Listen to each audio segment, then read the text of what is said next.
जय हिंद बच्चों। जय हिंद दोस्तों। आप सभी का हमारे YouTube channel study with Mahesh sir 9057 पर हार्दिक स्वागत है। बच्चों, आज जिस कंटेंट पर अपन बात करने चल रहे हैं वो हमारा जो पाठ 11 है विद्युत। और उसमें हमने कल के वीडियो में बात की थी कि ओम का नियम क्या है। ओम के नियम को जानने के बाद में हमारा अगला जो बिंदु आता है वो ये है कि जो प्रतिरोध होता है, बिंदु हमारा प्रतिरोध की निर्भरता।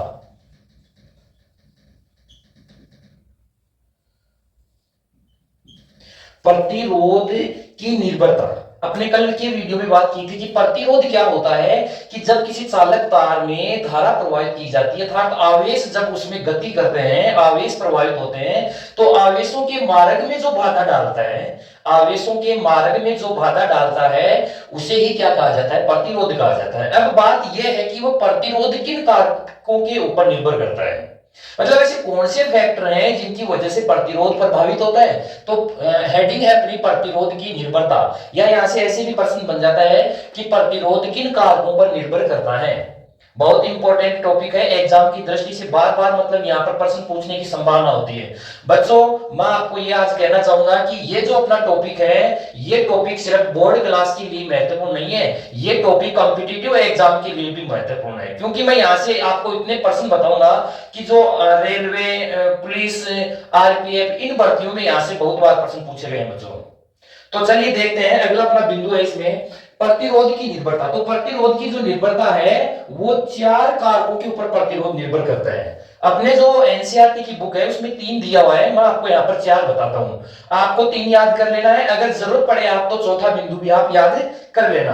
तो चलिए पहला है अपना बिंदु, वो है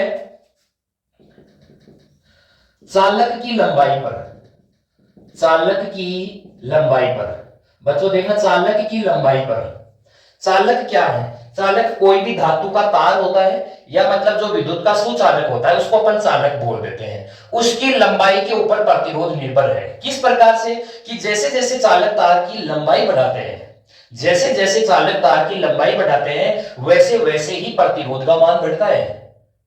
दोबारा सुनना, जैसे जैसे चालक तार की लंबाई बढ़ाते हैं वैसे प्रतिरोध का मान बढ़ता है। लेकिन कंडीशन यह है कि जो पदार्थ है, अपने जो चालक ले रखा है वो समान पदार्थ का बना होना चाहिए। तो जैसे जैसे चालक तार की लंबाई बढ़ाते हैं वैसे ही प्रतिरोध का मान बढ़ता है। अर्थात चालक की लंबाई बढ़ाने पर, लंबाई बढ़ाने पर प्रतिरोध का मान बढ़ता है या प्रतिरोध बढ़ता है। तो अपने कल के वीडियो में भी यह बात की थी कि एक को बढ़ाए दूसरा सौता ही बढ़ जाता है, तो वो समानुपाती बोलते हैं उसको। तो यहां पर भी यही हो रहा है कि चालक की लंबाई को बढ़ा रहे हैं और कौन बढ़ रहा है? प्रतिरोध बढ़ रहा है। एक को बढ़ाने से दूसरा बढ़ रहा है, इसका मतलब समानुपाती का संबंध हो गया इन दोनों के बीच में। किस प्रकार से? अर्थात जो लंबाई है वो प्रतिरोध के क्या होती है? समानुपाती होती है। लंबाई प्रतिरोध के समानुपाती होती है। अर्थात जैसे जैसे चालक तार की लंबाई बढ़ाते हैं वैसे वैसे प्रतिरोध का मान है बढ़ता है। दोस्तों इसको मैं यहां पर समीकरण नंबर 1 दे देता हूं, समीकरण नंबर 1। तो ये अपना बात हो गई। आगे दूसरा जो कारक है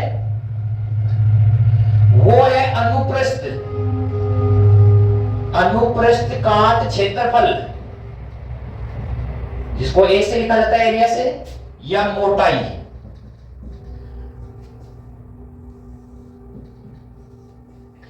प्रतिरोध की निर्भरता में चालक की लंबाई पर। दूसरा है अनुप्रस्थ काट क्षेत्रफल, अर्थात चालक की मोटाई अनुप्रस्थ काट क्षेत्रफल या मोटाई के ऊपर निर्भर करता है। अब यहां पर सुनना आप कि जैसे जैसे चालक तार की यहां पर लंबाई बढ़ा रहे थे, यहां पर जैसे जैसे चालक तार की मोटाई बढ़ाते हैं, जैसे जैसे मोटाई बढ़ाते हैं वैसे वैसे प्रतिरोध कम होता जाता है। अब एक को बढ़ा रहे हैं दूसरा घट रहा है, तो ये जो संबंध हो गया वो व्युत्क्रमानुपाती का हो गया। यहां पर कि यहां पर तो दोनों बढ़ रहे थे, एक को बढ़ा रहे थे दूसरा बढ़ रहा था, समानुपाती का संबंध स्थापित हो गया। लेकिन इसमें क्या होता है, जैसे मोटाई बढ़ा रहे हैं तो प्रतिरोध घट रहा है। तो मैं यहां लिखता हूं, मोटाई बढ़ाने पर प्रतिरोध घटता है, मोटाई बढ़ाने पर प्रतिरोध घटता है। लेकिन यहां पर भी एक कंडीशन है, जो चालक लिया है वो समान पदार्थ का बना होना चाहिए। अगर अपन दो चालक लेते हैं, एक पतला है और एक मोटा है, तो मोटा जैसे जैसे अपन तार की मोटाई बढ़ाते हैं वैसे वैसे प्रतिरोध बढ़ता है, घटता है, और पतले तार का प्रतिरोध बढ़ता है। लेकिन यहां पर तार कैसा है, मोटा है, मोटाई बढ़ा रहे हैं, प्रतिरोध घट रहा है। तो ये क्या हो जाएगा, अनुप्रस्थ काट क्षेत्रफल 1/a, अर्थात प्रतिरोध अनुप्रस्थ काट क्षेत्रफल 1 के समानुपाती। अब इसको समानुपाती कब लिखते हैं, जब ये 1 के होगा तब इसको समानुपाती, मैंने यहां पर बटा लिख दिया, लगा दिया है, सॉरी, अगर मैं यहां पर इसको इस प्रकार से लिखूं R समानुपाती L, तो ये गलत हो जाएगा, तो ये गलत हो जाएगा। तो इसको मैंने ये व्युत्क्रमानुपाती, हाँ अगर इसको अपने व्युत्क्रमानुपाती मानते हैं तो ये सही है, लेकिन मैंने इसके बट्टे में 1 लगा दिया तो अभी इसके समानुपाती हो गया। तो R अर्थात प्रतिरोध अनुप्रस्थ काट क्षेत्रफल के समानुपाती होता है। इसको समीकरण नंबर दे दी मैंने 2। अब यहां पर आप देखेंगे एक प्रश्न यहां पर देखिए, आप प्रतिरोध लंबाई के समानुपाती है, तो अगर इनके मध्य ग्राफ खींचा जाता है, ये y अक्ष के अनुदिश रेखा खींची है और ये मैंने x अक्ष के अनुदिश रेखा खींची है, ये मूल बिंदु 0 है।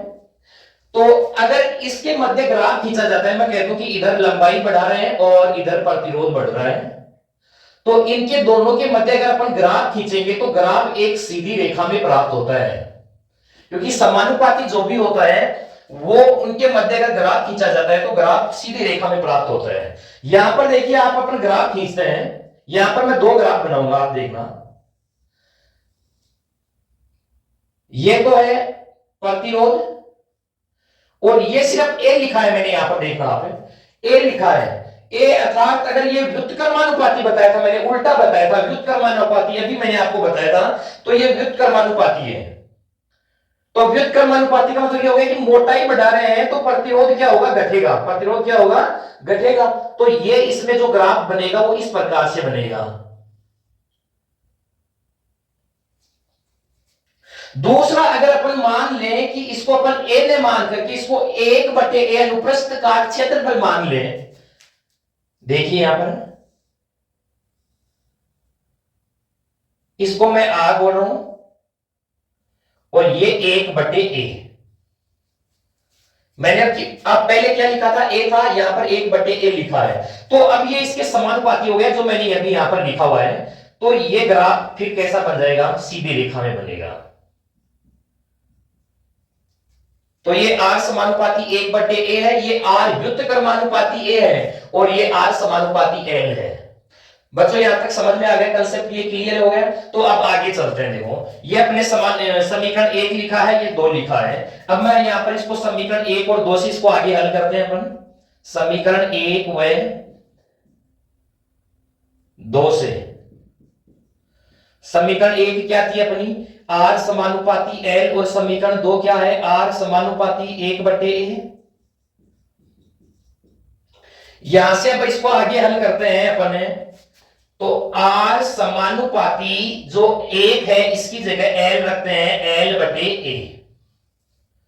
इतना होने के बाद में आगे हम यहां पर जो समानुपाती का, कल अपने ओम के नियम में भी V समानुपाती I पढ़ा था, तो V समानुपाती I किया था, तो वहां से अपने समानुपाती अर्थात इक्वल किया था, अर्थात समानुपाती के चिन्ह को हटा करके वहां पर बराबर का चिन्ह लेकर के आए थे। बराबर का चिन्ह जब कब आता है यहाँ पर, समानुपाती तब ही हटता है जब यहाँ पर कोई एक स्थिरांक आता है। तो यहाँ पर अपने समानुपाती के चिन्ह को हटाते हैं, तो R बराबर रो L/a। यहां अब देखो, ये आप रो देखेंगे, ये रो, इसको रो बोलते हैं, रो इस चिन्ह को, जो रो यहां पर क्या है, रो यहां पर एक स्थिरांक है, चालक का एक स्थिरांक है जिसे चालक तार का विशिष्ट प्रतिरोध कहते हैं। इंपॉर्टेंट लाइन है ये, विशिष्ट प्रतिरोध, चालक का विशिष्ट प्रतिरोध या प्रतिरोधकता भी कहते हैं बेटा इसको, प्रतिरोधकता।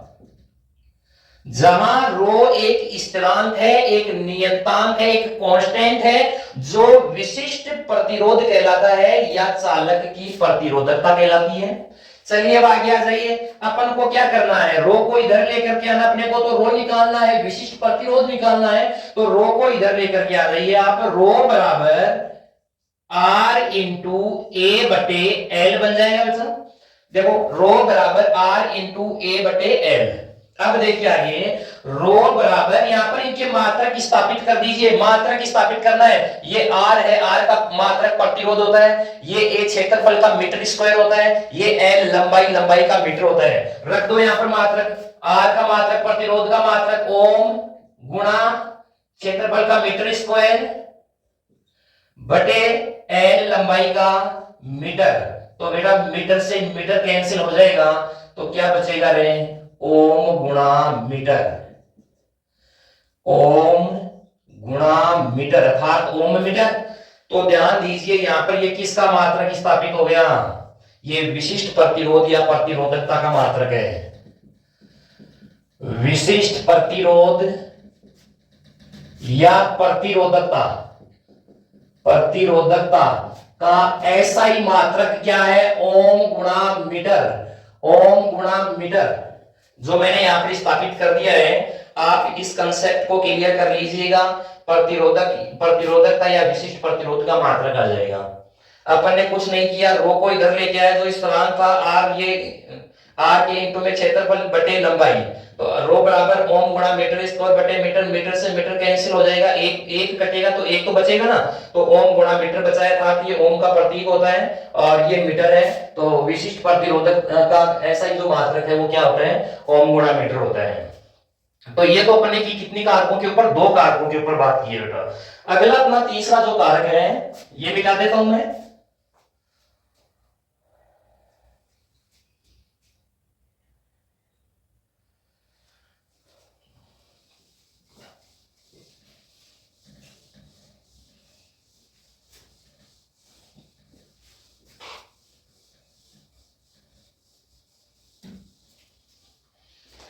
अगला तीसरा है पदार्थ की प्रकृति पर।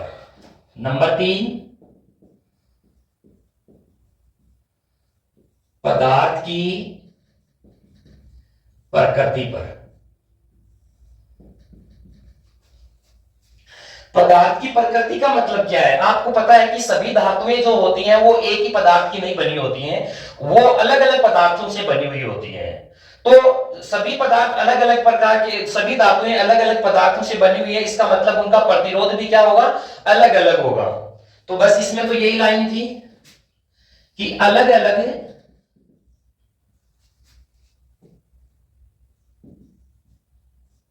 अलग अलग पदार्थ से बनी धातुएं या धातुओं का प्रतिरोध भी अलग अलग होता है, प्रतिरोध भी अलग अलग होता है। अलग अलग पदार्थों से बनी धातुओं का प्रतिरोध भी अलग अलग होता है। जैसे एग्जाम्पल की बात कर ले, Ag, Au, Cu, Al, ये जो धातुएं हैं यहां पर, ये सभी धातुएं अलग अलग पदार्थों की बनी हुई हैं। सिल्वर अलग होता है, गोल्ड अलग होता है, कॉपर अलग पदार्थ का बना होता है, एल्यूमिनियम अलग पदार्थ का बना होता है। इसका मतलब यह है कि इन सभी का प्रतिरोध भी क्या होता है, अलग अलग होता है।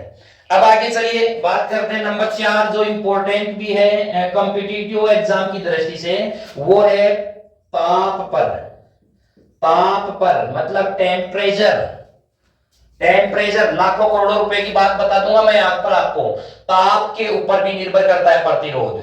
अगर किसी चालक तार का प्रतिरोध घट रहा है या बढ़ रहा है, तो बढ़ेगा कब, बढ़ेगा जब ताप ज्यादा होगा, अर्थात ताप बढ़ाने पर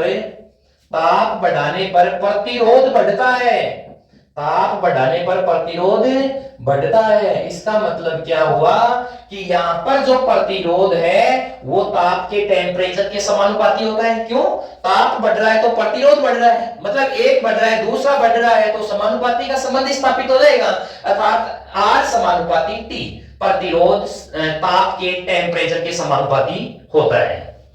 समझ में आई ये बात। अब यहाँ पर ये देखना है कि सभी धातुओं का, सभी पदार्थों का, सभी चालकों का ताप बढ़ाने पर प्रतिरोध नहीं बढ़ता है। कुछ एक पदार्थ ऐसे होते हैं जिनका ताप बढ़ाने से प्रतिरोध घट जाता है। कुछ एक पदार्थ ऐसे होते हैं जिनको ताप देने से उनके प्रतिरोध के ऊपर कोई प्रभाव नहीं पड़ता है। ताप देने से उनके प्रतिरोध के ऊपर कोई प्रभाव नहीं पड़ता है। जैसे इंपॉर्टेंट बात बता दूं मैं यहां पर आपको एक है कि जैसे मैग्नीज है, मैग्नीज और कांस्टेंटन, कांस्टेंटन ये मिश्र धातुएं हैं, ध्यान रखना मिश्र धातुएं हैं ये।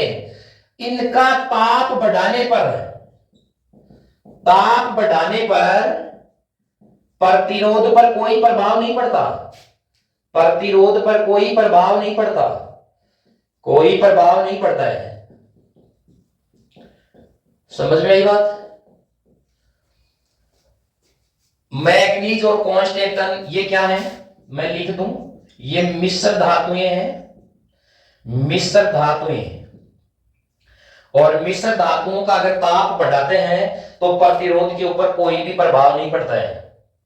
मिश्र धातुओं का ताप बढ़ाने पर प्रतिरोध का पर कोई प्रभाव नहीं पड़ता है। अगली बात,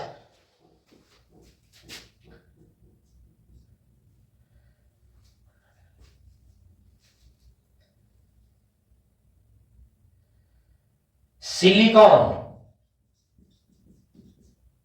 सिलिकॉन SI व जर्मेनियम, जर्मेनियम GE। सिलिकॉन और जर्मेनियम की अगर बात की जाए तो इनका अगर ताप बढ़ाते हैं, ताप बढ़ाने पर प्रतिरोध घटता है, प्रतिरोध घटता है। इन्हें अर्धचालक कहा जाता है, अर्धचालक। मतलब जिनका प्रतिरोध बढ़ाने, सॉरी ताप बढ़ाने से प्रतिरोध घट जाता है, जिनका ताप बढ़ाने से प्रतिरोध घटता है, उन्हें क्या कहा जाता है, अर्धचालक कहा जाता है। कुछ धातुओं में ताप बढ़ाने पर एक निश्चित ताप पर, अब देखो कुछ धातुओं पर ताप बढ़ाने पर एक निश्चित ताप पर, निश्चित ताप पर कुछ धातुओं का, कुछ धातुएं ऐसी होती हैं जिनके ताप बढ़ाते हैं तो एक निश्चित ताप के ऊपर उनका प्रतिरोध जो होता है, प्रतिरोध का मान शून्य हो जाता है, शून्य, जीरो हो जाता है। सही बात है। कुछ पदार्थ ऐसे भी होते हैं जिनका ताप बढ़ाने पर निश्चित, एक मतलब ऐसा निश्चित ताप होता है और उस निश्चित ताप पर उनके प्रतिरोध का मान क्या हो जाता है, शून्य। फॉर एग्जाम्पल, फॉर एग्जाम्पल बता दो आपको, पारा, पारा जिसको मरकरी कहा जाता है, प्रतीक चिन्ह Hg होता है, Hg। तो पारा एक ऐसी धातु है जिसका ताप बढ़ाते हैं या एक निश्चित ताप पर पारे का तापमान, पारे का तापमान 4.2 केल्विन पर शून्य हो जाता है, तो इनको अतिचालक कहा जाता है। पारा Hg का तापमान अगर 4.2 केल्विन कर देते हैं, 4.2 केल्विन ताप पर पारे का प्रतिरोध क्या हो जाता है, शून्य हो जाता है। प्रतिरोध क्या शून्य हो जाता है, प्रतिरोध शून्य हो जाता है। इनको क्या कहा जाता है, अतिचालक। इनको क्या कहा जाता है, अतिचालक कहा जाता है। अतिचालक, अतिचालक इनको कहा जाता है जिनका मतलब एक निश्चित ताप, जिनका निश्चित तापमान पर या निश्चित ताप देने पर उनके प्रतिरोध का मान क्या हो जाता हो, शून्य हो जाता हो, तो उसको क्या कहा जाता है, अतिचालक कहा जाता है। एक बार इसको भी देख लीजिएगा और उसके बाद में आगे बात करते हैं।